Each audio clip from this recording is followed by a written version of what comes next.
Kanchipuram Pachaiyappa silks, Chennai, Kanchipuram, Vellur, Tiruvannamalai. சன்லேண்ட்ல சமைச்சா சக்தி தானா வரும். மாணவர்களின் சாதனைகளை போற்றும் SNS இன்ஸ்டிடியூஷன்ஸ் கோவை.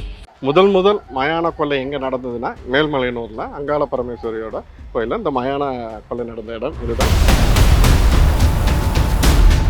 ஸ்தலம் எதுக்காக சிறந்தது அப்படின்னு பார்த்தாக்கா, சாபம் நீக்கிறதுக்கு, தோஷம் நீக்கிறதுக்கு உண்டான ஸ்தலம்.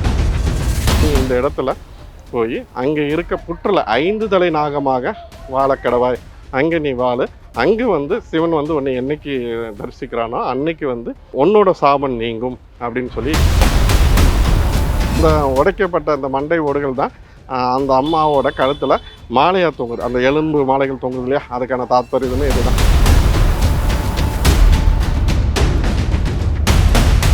இந்த புத்துமனை வாங்கி அந்த பிரசாதத்தை நம்ம உட்கொள்ளும் போதோ இல்லை நம்ம பூசிக்கொள்ளும் போதோ இவங்களோட அந்த சாப பாவங்கள் அனைத்தும் நீங்கி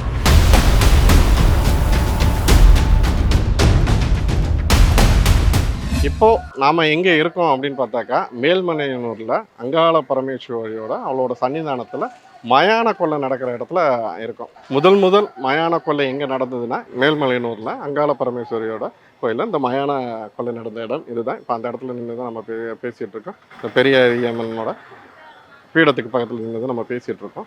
இங்கே மயான கொள்ளைக்கு என்ன காரணம், இல்லை அதுக்கான பலன் என்ன அப்படின்னு பார்க்க போனாக்கா, இந்த நான் ஏற்கனவே குறிப்பிட்ட மாதிரி இங்கே இந்த ஸ்தலத்தோட பெருமை என்ன, இந்த ஸ்தலம் எதுக்காக சிறந்தது அப்படின்னு பார்த்தாக்கா, சாபம் நீக்கிறதுக்கு, தோஷம் நீக்கிறதுக்கு உண்டான ஸ்தலம்.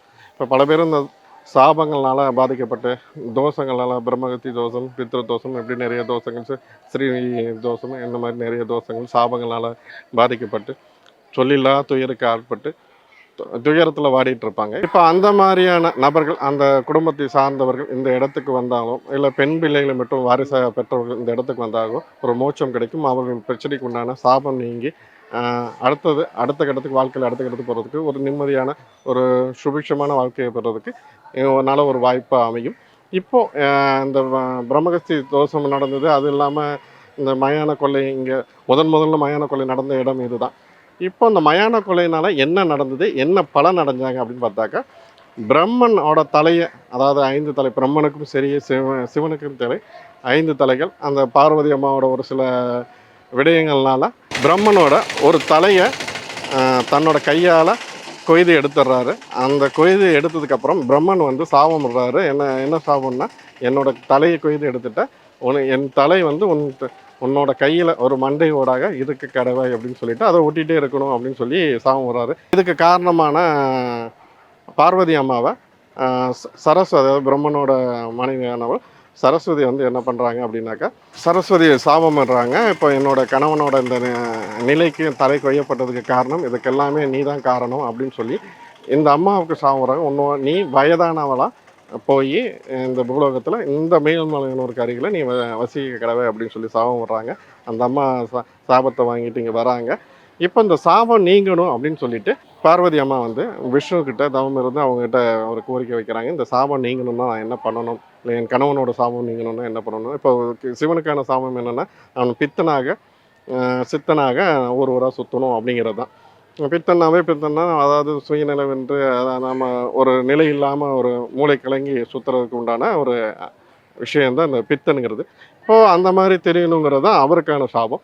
இப்போது பார்வதி அம்மாவுக்கான சாபம் இந்த வயதான ஒரு தோட்டத்தில் இங்கே வந்து இருக்கணுங்கிறது.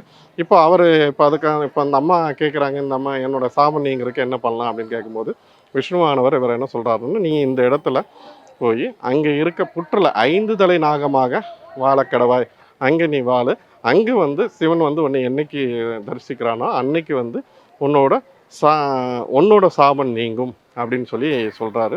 அதே போல் இங்கெல்லாம் சுற்றி கடைசியில் சிவனானவர் அம்மை வந்து அம்மை பார்வதியை வந்து இங்கே பார்க்குறாரு. பார்த்தபோது அந்த அம்மாவோட சாபம் நீங்குது.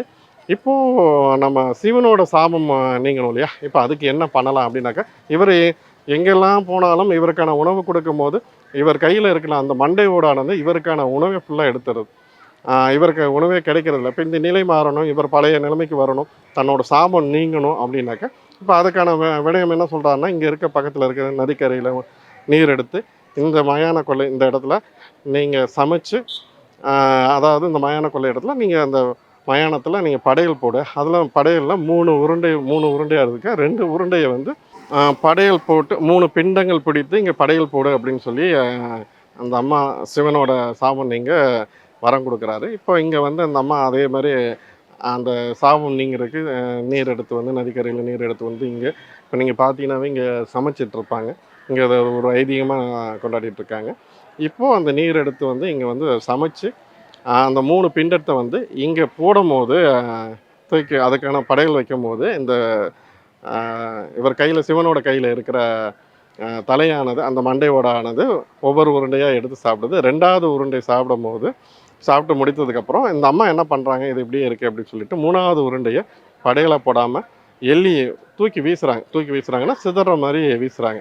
இப்போ அந்த சிதற மாதிரி வீசுகிறத என்ன பண்ணாங்க, இந்த மண்டையோடானது உண்றதுக்கு சுற்றும் போது அந்த வீறு கொண்டு, அதாவது காளி தேவியானவள் வீறு கொண்டு அந்த மண்டை ஓட்டை கீழே இருக்க மண்டை ஓட்டை தன் காலால் உடைத்து நசுக்கிறான். அந்த உடைக்கப்பட்ட அந்த மண்டை ஓடுகள் தான் அந்த அம்மாவோட கழுத்தில் மாலையாக தொங்குது. அந்த எலும்பு மாலைகள் தொங்குது இல்லையா, அதுக்கான தாத்பரியமே இதுதான்.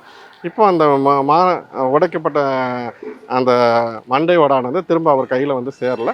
அவரோட சாபமும் நீங்கி 2 பேரும் மறுபடியும் திருமணம் செய்து மேலவங்க செல்கிறாங்க. இங்கே முதல் நடந்த மயான கொள்ளைக்கும் இந்த சிவனும் பார்வதிக்கும் உண்டான சாபம் நீங்கிறதுக்கு உண்டான, அதாவது அந்த பிரம்மகஸ்தி தோஷம் நீங்கிறதுக்கு உண்டான இதுதான் இதுக்கான வரலாறு. அதை தான் நம்ம பலமுறை நம்ம பதிவு பண்ணுறது என்னென்னா, இந்த பிரம்மகஸ்தி தோஷம், பித்ரு தோஷம், ஸ்திரீ தோஷம், இந்த மாதிரி பல சாபங்கள் தோஷங்களால் பாதிக்கப்பட்டவங்க இந்த அங்காளம்மன் பரமேஸ்வரி, இந்த அங்காளம்மனோட அவளோட சன்னிதானத்துக்கு வந்து உங்களோட காலடி எடுத்து வச்சு நீங்கள் அம்மன் பாதம் சரணாகதி ஆகினீங்கன்னா உங்களுக்கான அனைத்து சாபங்களும் நீங்கும். அதாவது நான் ஒவ்வொரு கோயிலாக போய் நான் அலைஞ்சு திரிஞ்சு எனக்கான எந்த ஒரு பலனும் கிடைக்கலன்னு சொல்லி பலரும் வருத்தப்பட்டு இருப்பாங்க, துன்பப்பட்டு துயரப்பட்டு இருப்பாங்க. அவங்களுக்கான ஒரு விடிவு காலம். அதாவது நம்ம எதை தின்னா பித்தம் தெளின்னு இருக்கவங்க, இப்போ எனக்கு தலைவலி அப்படின்னாக்கா தலைவலிக்கு நான் காய்ச்சல் மாத்திரை சாப்பிட்டாக்க எப்படி சரியாகும், அதுபோல் என்ன தோஷத்துக்கு என்ன நம்மளோட பிரச்சனைக்கு தீர்வு எந்த இடத்துக்கு போனால் தீர்வு அமையுன்னா உங்களோட அந்த சாபம் சம்மந்தப்பட்டது தோஷம் சம்மந்தப்பட்ட இடத்துக்கு இந்த இடத்துக்கு வந்தீங்கன்னா உங்களோட அனைத்து பிரச்சனைக்கும் தீர்வு அமையும். இதுக்கப்புறம் உங்களோட வாழ்க்கையில் மேன்மை தான் வரும். இதுவரை வாழையாக பட்டு வந்தால் உங்களோட இந்த கர்ம வினைகள் ஊழ்வினைகள் அனைத்தும் நீங்கி உங்களோட வாழ்க்கையில் மேன்மை உண்டாகும். இதுதான் இந்த ஸ்தலத்தின் வரலாறு. இந்த அம்மையப்பனோட வரலாறு இதுதான். இங்கே புத்து தான் மூலஸ்தானத்தில் கருவறையில் இருக்குது. அந்த புத்துக்கு பக்கத்தில் தான் நம்ம அங்காள பரமேஸ்வரிய சிலையாக வச்சு நம்ம வழிபாடு செஞ்சுட்டு வரோம். இங்கே இருக்கிற புத்து மண்ணை தான் வந்து இங்கே பிரசாதமாக கொடுக்குறாங்க. அதை எடுக்க அந்த மண் ஒருபோதும் குறையிறது கிடையாது. அந்த அதாவது குழந்தை பேர் இல்லாதவங்க, திருமண தடை உள்ளவங்க, அந்த கணவன் மனைவி பிரிஞ்சிருக்கிறவங்க, இந்த சாபத்தால் பாதிக்கப்பட்டவங்க இங்கே வந்து இந்த புத்து மண்ணை வாங்கி அந்த பிரசாதத்தை நம்ம உட்கொள்ளும் போதோ இல்லை நம்ம பூசிக்கொள்ளும் போதோ இவங்களோட அந்த சாப பாவங்கள் அனைத்தும் நீங்கி வாழ்க்கையில் நல்ல ஒரு மாற்றம் உண்டாயிருக்கு. இது ஒரு வரப்பிரசாதமாக இருக்குது. மற்ற ஏனையவர்கள் இதை இந்த வீடியோ பார்க்குறவங்க இது மாதிரி பாதிக்கப்பட்டவர்கள் இந்த கலாட்டா டிவைன் மூலியமாக இந்த காணொலியை பார்த்து உங்களோட இந்த தோஷங்கள் நீங்கிறதுக்கு இங்கே வந்து உங்களுக்கு ஒரு பரிகார தலமாக இது இருக்கும். நீங்கள் வந்து அதுக்குண்டான பலனை அறுவடை செய்யுங்க. உங்கள் வாழ்க்கையில் மேலும் முன்னேற வளமாற வாழ்த்துக்கிறேன்.